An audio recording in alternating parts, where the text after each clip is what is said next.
Good afternoon, and thank you for joining us for today's update on the Middle Creek Area Plan. I'm Sharon Peterson, the Long Range Planning Administrator for Wake County, and today we're going to present you the proposed land use plan for the Middle Creek area and solicit any feedback you may have. In part, this presentation serves as a makeup to the in-person meeting that was held on April 20th at Amplify Church. That meeting had minimal attendance due to a delivery issue with our email announcement. Given that turnout, we wanted to provide another opportunity for you all to review the plan, share comments, and ask questions. At the end of the presentation, we'll also share additional ways to engage as we enter the final stages of the plan. If you have questions at any time throughout the presentation, click the small chat bubble across the bottom of your screen that reads chat. Once you click that, a white box will open where you can type in your questions or comments. We'll pass those questions on to our team and we'll try to answer as many questions as possible today. If you have trouble working the comments or chat, or think of a question after we end this session, you can always email us at areaplan@wake.gov. Sorry about that. So joining us today are Wake County planners Selena Everett and Akul Nishawala, who are going to go over our planning process and the proposed Middle Creek area plan. Akul? Thanks, Sharon. Hi, everybody. Good afternoon. Thanks for taking time out of your lunch hour to join us today. As Sharon mentioned, this is somewhat of a makeup for our last month's meeting with minimal attendance. We wanted to provide folks with another opportunity to see the presentation that we gave back then, albeit this time in a virtual format, so you can do this from the comfort of your own home. But this will be the same presentation that we gave at the Amplify Church meeting last month. But again, just to make sure that everyone possible gets this information and is able to ask questions and provide input if they can. So we'll go ahead and get started.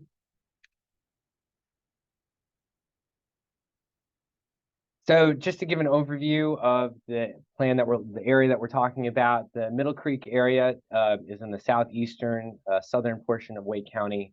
Most notably, it's in borders Johnson County there to the east and east of Fuquay-Varina and south of Garner. We do have some pockets of unincorporated Wake County up north there along Optimus Farm Road, 1010 Road, and that's kind of the center point of between Cary, Holly Springs, Apex, Garner, and Fuquay. And we also have some pockets there in the west that are unincorporated and are part of this plan as well. Just to give a little bit of background about planning 101, how we do things in and around Wake County. So Wake County is considered, when we're talking about Wake County, we're talking about the unincorporated parts of the county.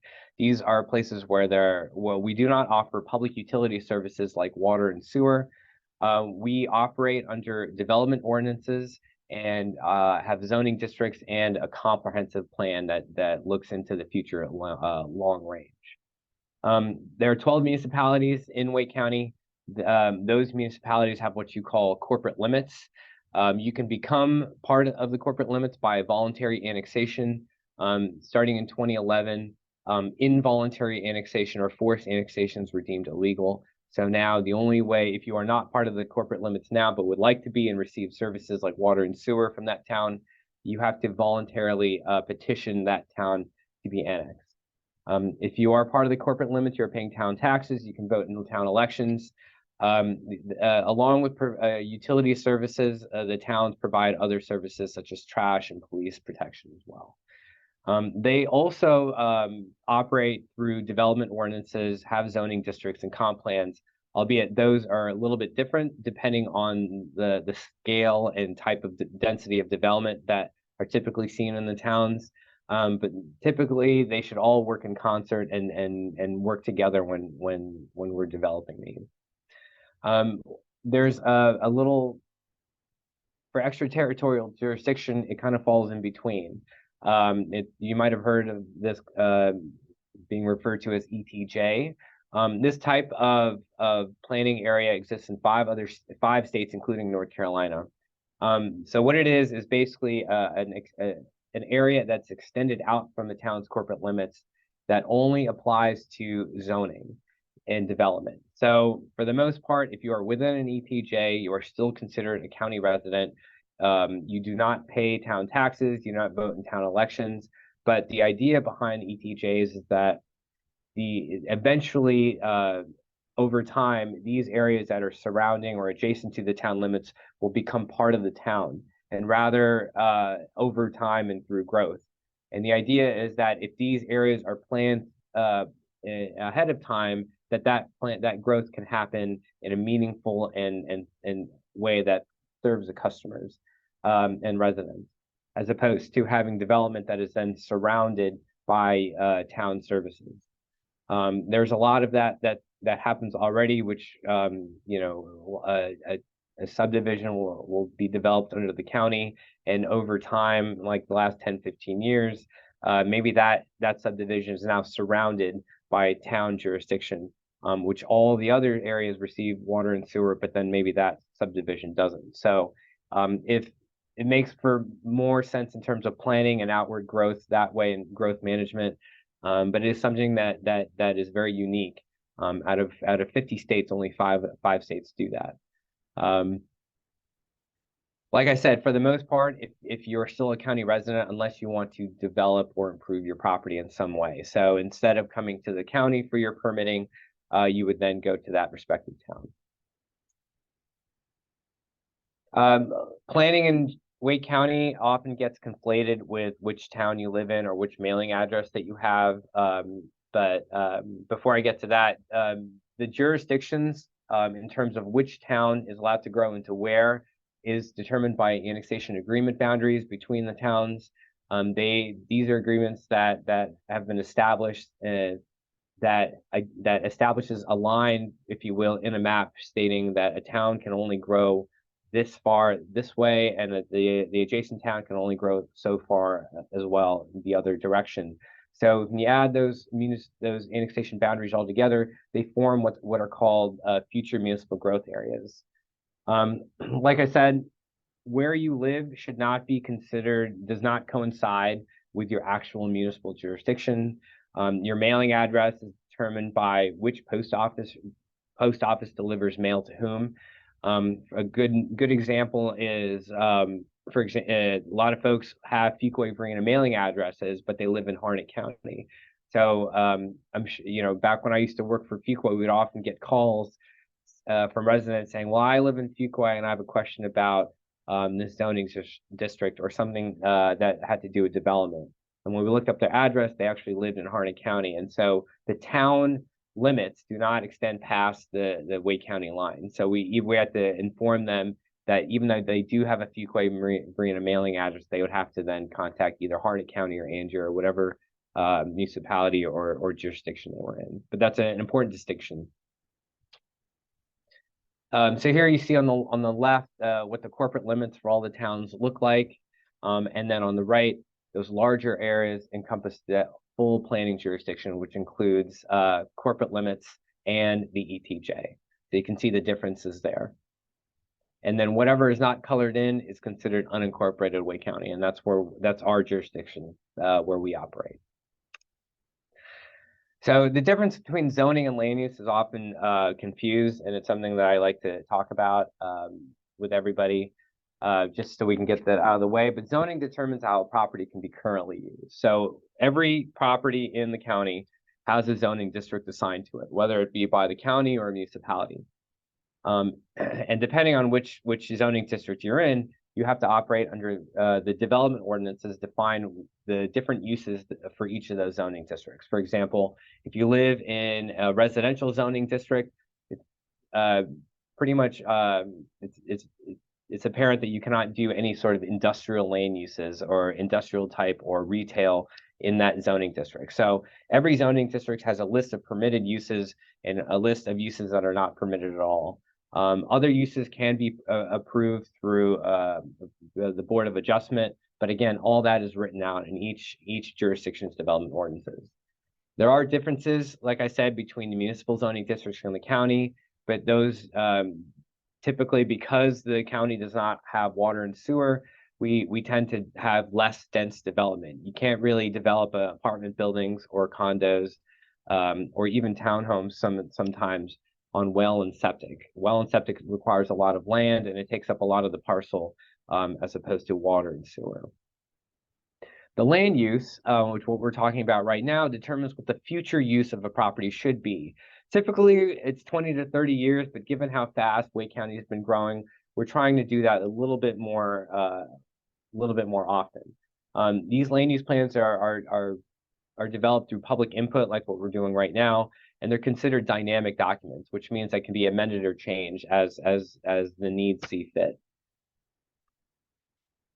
So planning in Wake County, we have county zoning districts. We have watershed districts as well. So you'll see a little W after some of these zoning districts. That indicates that it's in a watershed district, which typically has a few more strict requirements in terms of permeable surfaces and the amount of development that occur. We also have overlays, which can take up more than one zoning district. So maybe there's an area that requires more environmental protection than others. That overlay district kind of puts a blanket, if you will, over these zoning districts, just so everyone's aware of these maybe stricter restrictions. Unified Development Ordinance I mentioned this before, but is a list of permitted uses and requirements for developing in the county. A good resource for determining which zoning district your property is in, or anybody's property for that matter in Wake County, is to use the City of Raleigh IMAPs. It's a great resource and tool that we planners use a lot when we're answering questions from residents. But it can give you information about zoning district, land use plans, different transportation projects, maybe where water and sewer is, depending on the municipality. But there's a lot of good information there that's really worth exploring. So land use planning documents are, again, adopted documents that plan for future growth while maintaining the resources, environment, and public health, safety, and welfare of the public of the general population. Like I said before, these are fluid, living documents that can be amended and updated as times change. Our former land use plan was adopted in 1999, so a lot has happened in Wake County since then. So back in 2021, we went through a 2-year process to develop the comprehensive plan, our new comprehensive plan called Plan Wake, and it really changed a lot of, it made a lot of really overarching policy changes in how we operate in the county in terms of dealing and managing the growth that we've been seeing. Part of those, part of implementing the policies in Plan Wake are the area plans, and this is what we're talking about right now. So historically, there have been 5 area plans. These were associated with the former land use plan. These are developed with municipal and public input. We still have some that are the governing documents. We are undergoing the process to develop these right now with Middle Creek, and we just finished the Lower Sioux Creek last year. But as we adopt these and these come into effect, they will then replace the old area land use plans. So there's a little bit of overlap there because they don't have the same geographies in terms of, it's not just a complete replacement for this one or that one. There is a little bit of difference in how we spread out some of these area plans. But as a certain area is approved or adopted for their land use plan, it will then supersede the old one. So a lot has changed since these old area plans were developed 20 years ago. Most notably in the fact that Wake County, unincorporated Wake County has decreased its jurisdiction. This is due to extensive municipal growth in the towns in the city of Raleigh.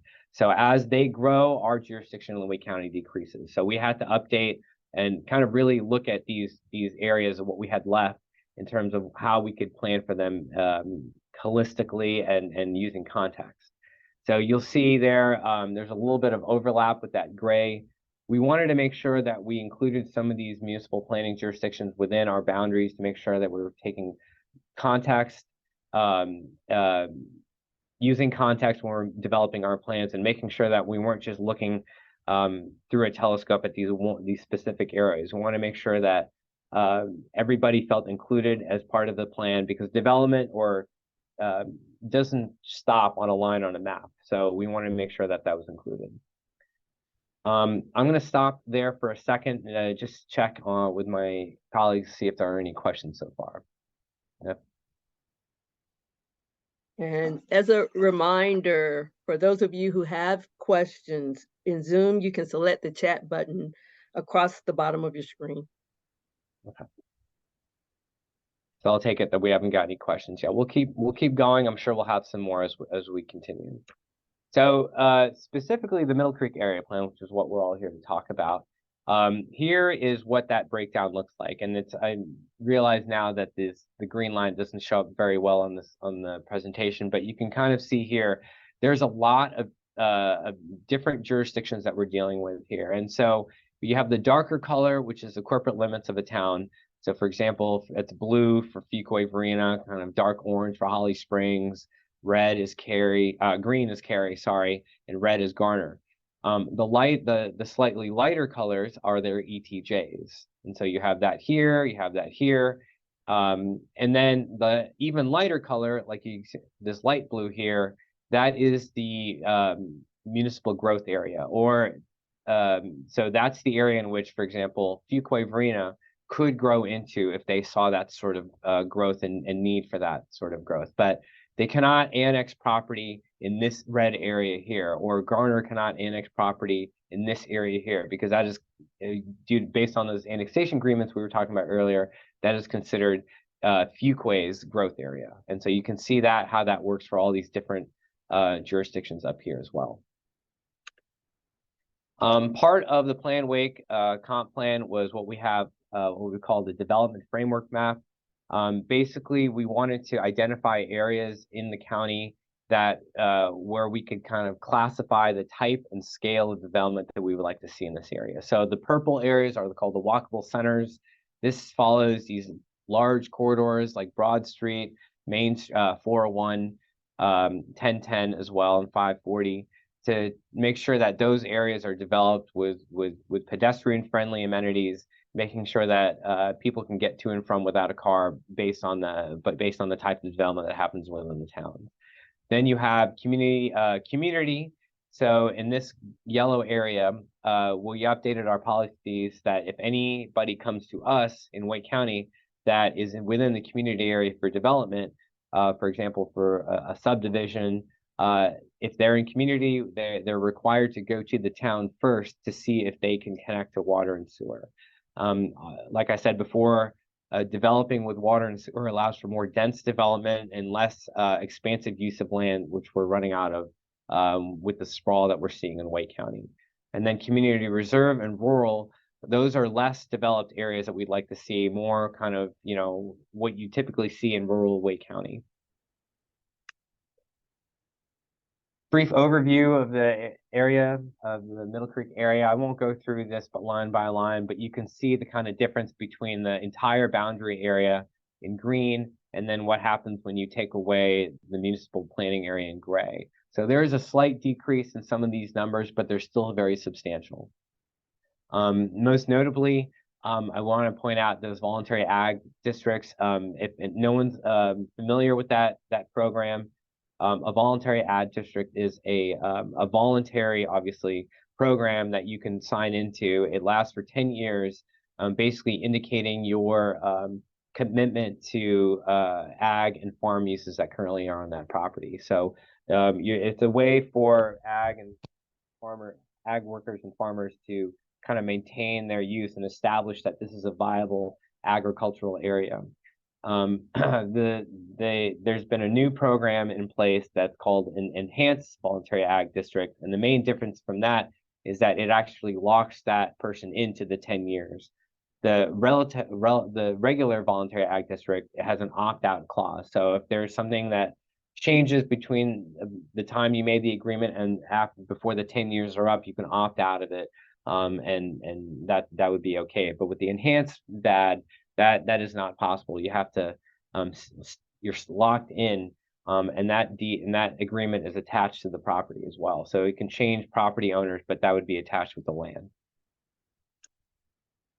One of the exercises that we did as part of our analysis for this area is to look at how the land is currently being used in the Middle Creek area. And you can see here, while there is a lot of yellow, which is residential, there's a substantial amount of green, which is agriculture.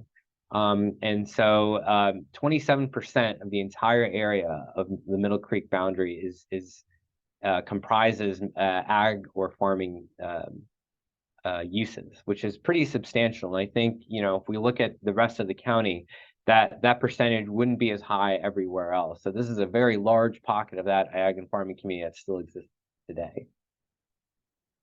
When you take away the municipal jurisdiction, you still have quite a bit. In fact, the percentage goes up by 4%. So you have 31% of ag uses in this area. So still quite a substantial amount.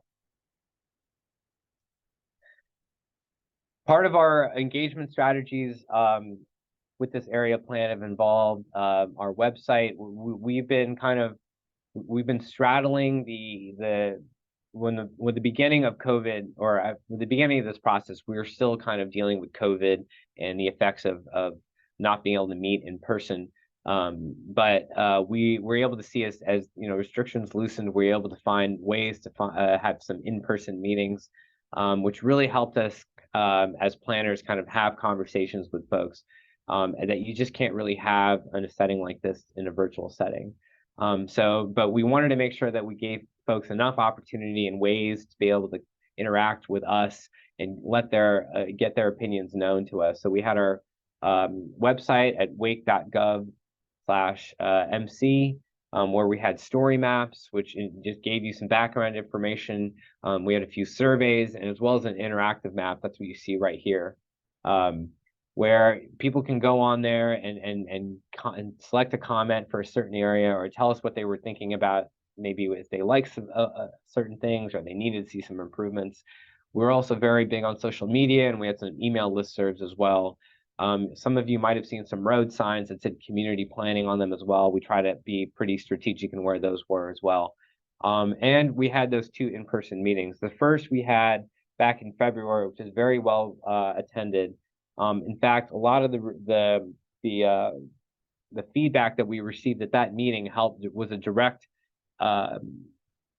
directly helped us in the making of this plan and some of our recommendations. So that was something that we haven't done in 3 years since the beginning of the pandemic. So for us, it was really refreshing just to be able to go out to the community and talk to folks and just have conversations about what they were thinking and what they wanted to see, and just have that just kind of holistic, dynamic conversation that, like I said, you can't really have on a virtual setting. We've also been partnering with the Juniper Level Baptist Church located on Sauls Road, just south of 540. We were at the Keeping the Farm workshop in March 22nd, and we had our second meeting that we referred to earlier today on April 20th. And then, of course, we're having our public meeting today on May 10th.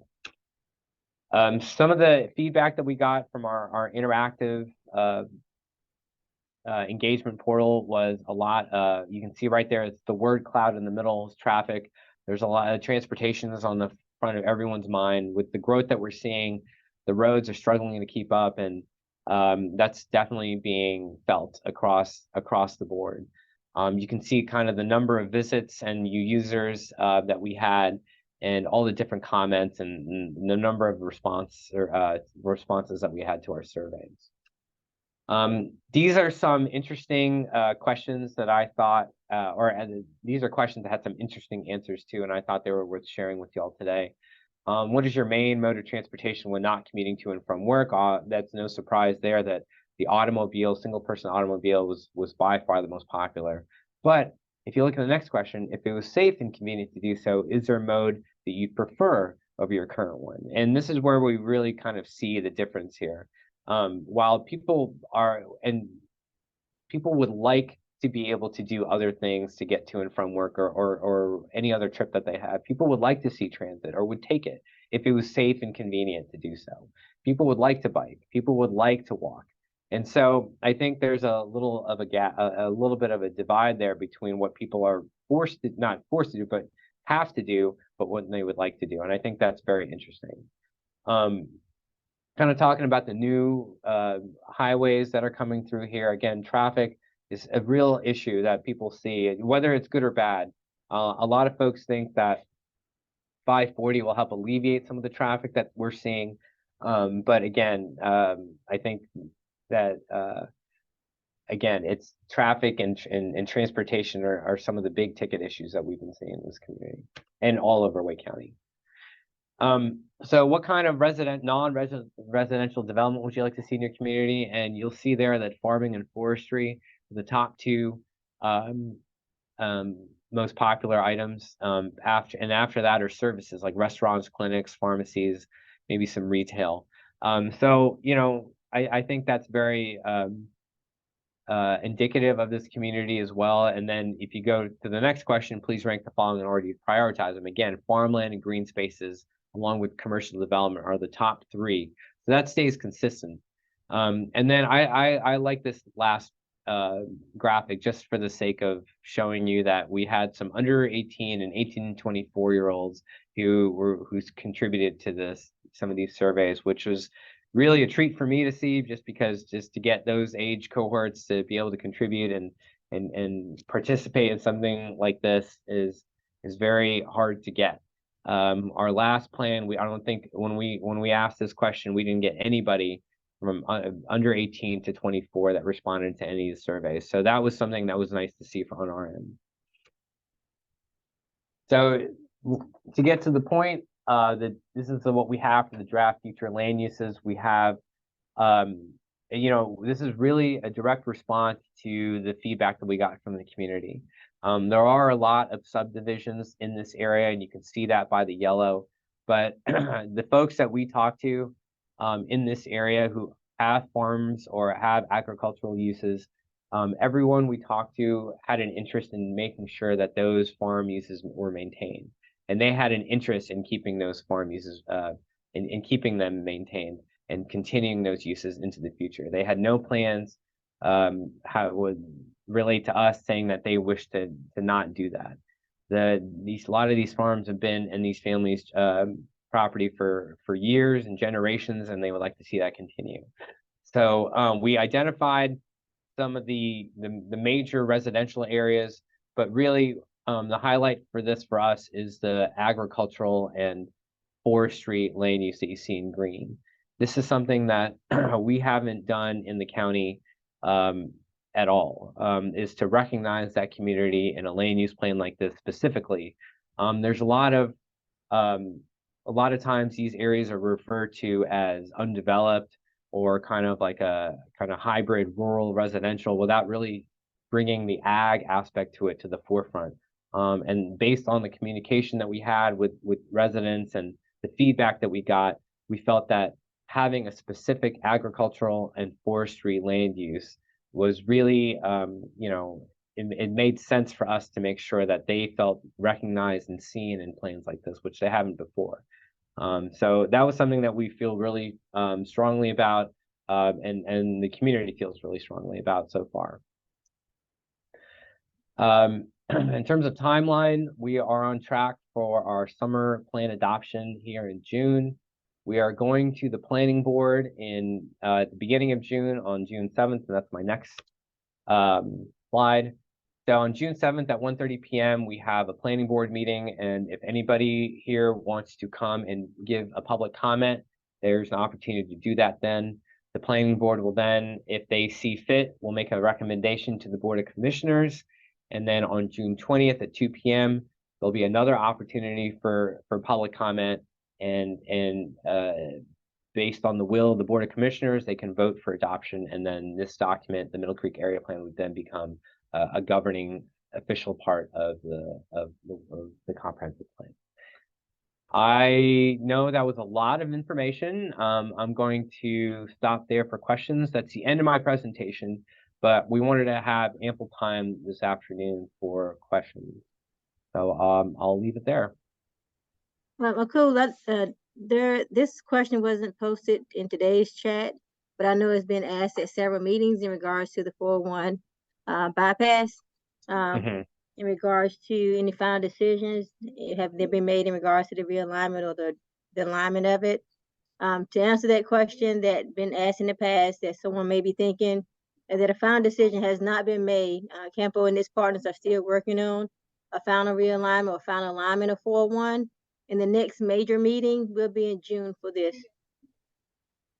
Thanks, Lena. Yeah, and we're aware of that project as well. We're trying to keep an eye on it, but like I said, one of the things that are great about these plans is that they're, like I said, living documents. They're not just going to sit on a shelf.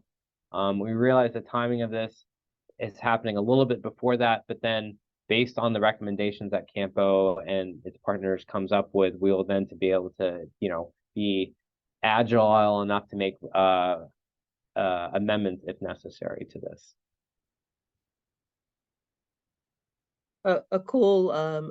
Another point of interest, the town of Garner actually is updating their comprehensive plan that covers the northern part of this area. It's kind of north of 42. And their draft plan is under review right now, and it's going to be going to their town council, I think May 16th, to kick off their public adoption process. That's correct. Yeah, thanks, Sharon. Yeah, if you're interested in this, you would be, the town of Garner's land use plan should have some similar opportunities to comment as well. But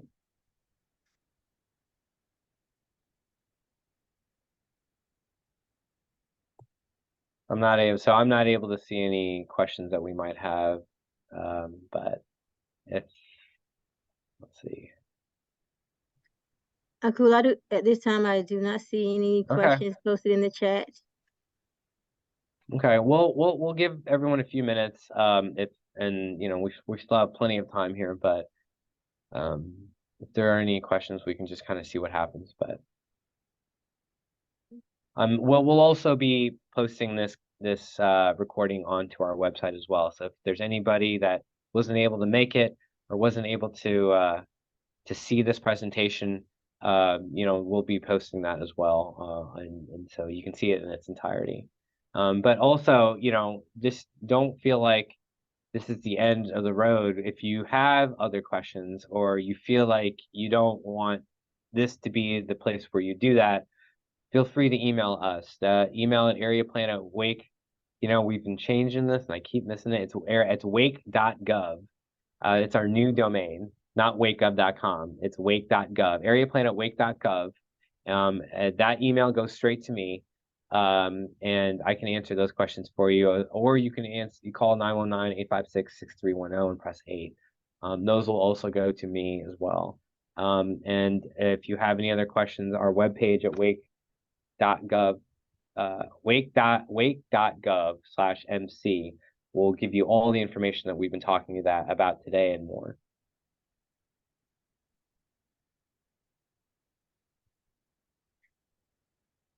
And if there aren't any questions, then this concludes our meeting for today.